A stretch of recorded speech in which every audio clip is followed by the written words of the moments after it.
Nandun banda yung bahay namin. Dito kami nakabili. Napundar namin to sa Sira. pagbablog. Yan. Katas ng Facebook at ng YouTube. Guys, ito yung bahay namin. Ayan, ang ganda.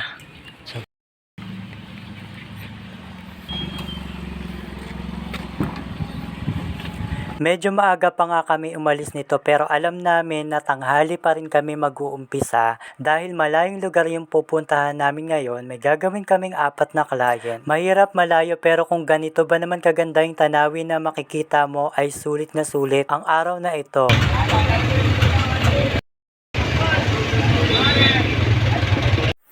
So guys, nandito na nga kami ngayon sa Antipolo City kung saan dito rin po ako lumaki. Meron po kaming pupunta na 4 na client. Dati na namin silang ginagawa.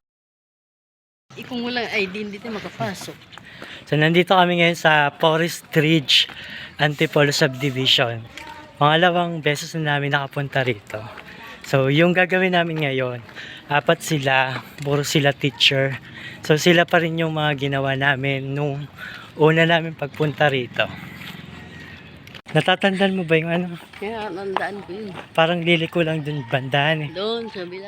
Okay. At dahil malayo nga yung biniyahin namin, ay syempre kakain muna kami. So nandito na silang 3. Isa na lang po yung iniintay natin. Lalapang muna kami guys. Meron silang kanya-kanyang dalang baon. Napaka-generous at napaka-accommodating talaga nilang lahat. Pagkatapos namin kumain ay nag-umpisa na rin agad kami dahil tanghali na nga kami nakarating dito. Syempre bago pahiran ng gamot ay kailangan tuyong-tuyo ang buhok at nashapo ng maayos ang mga buhok nila. Guys, ito nga palang nakikita nyo, yung kulay pula na yan. Yan po ay lipstick. Ayan po yung magsisilbing marker namin. Para maintindihan nyo ay ipapaliwanag ko ito ng maayos. Halimbawa, itong ginagawa namin ngayon na si Ma'am Larina, kung makikita nyo dyan sa bandang likod ay halos napahiran natin ang gamot mula malapit sa anit hanggang dulo. At kung mapapansin nyo doon sa bandang harapan ay walang gamot doon sa bandang ibaba. So in short, para hindi po kami malito kung saan lang po yung paplansyahin namin mamaya at kung saan lang din yung papahiran ng gamot na neutralizer.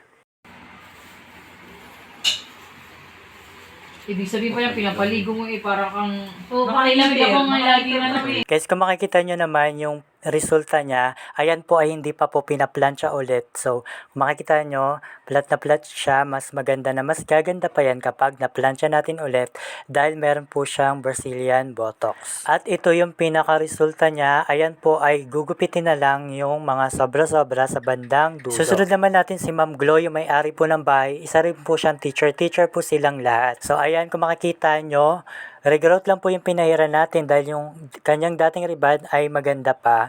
So, Brazilian Botox na lang po yung magpapaganda doon. So, ito pong nakikita nyo, ayan po ay yung pinatuyo na siya. Tapos na po natin siyang plansyahin at nalagyan ng treatment. Kung makikita nyo, pinas na siya. Mas lalo pa yung gaganda ulit kapag naplansya natin ng pangalawang beses. So, sa mga nagtatanong, bakit walang mga after wash, so hindi na po kailangan dahil pinapakita po natin dito yung pagkatapos nating patuyuin lang ng wala pang plancha at wala pong roller brush. So ayun po yung tatandaan natin, wag po tayong magpapa-blower na may roller brush tapos mainit dahil mas masahol pa po yun sa plancha dahil bukod sa mainit na, nagagasgas pa po yung buhok natin. Ito naman si Ma'am Mira, nagpakulay lang po siya nagpa-treatment. So, magboborakay daw po sila. Siya po yung talagang una naming client dito at siya yung nag-refer sa kanila, sa mga co-teacher nila. Kaya maraming salamat sa iyo, Ma'am Mira. So, ayan po yung outcome ng kanyang final look ng kanyang kulay.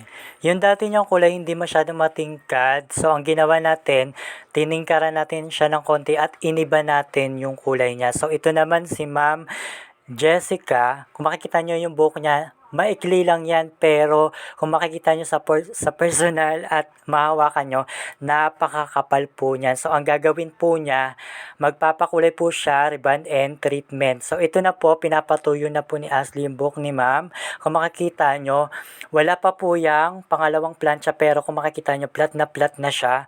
Malayo dun sa una niyang buhok and then nakulayan na rin natin po yan. Ito po yung buhok niya, hindi pa rin po yan napaplantsa guys. So, pag naplantsa po yan, dahil bababaran pa natin yan ng treatment, mas lalo pa po yan gaganda kapag nabalnawan niya. Tapos, konting retouch na lang po doon sa mga gupit, ninipisan na lang yung mga bandang dulo para mawala yung parang mga uka-uka sa bandang dulo ng kanyang buhok. So, ang gagawin natin dahil makapal yung buhok niya, ititining scissor po natin siya tapos point cutting. And then merienda time, lumabas muna kami saglit ni Ashley dahil sa labas ay napakalamig at napakahangin. So, ayan yung kinain namin na alam nyo guys, kung hindi kami makakapag-service, hindi pa kami makakain ng ganyang kasarap. Charot. And once again, hindi naman po sila nagsisi dahil ang gaganda po nilang apat. Kung makikita nyo naman dyan sa video. So sa uulitin po at maraming salamat po sa inyo mga ma'am.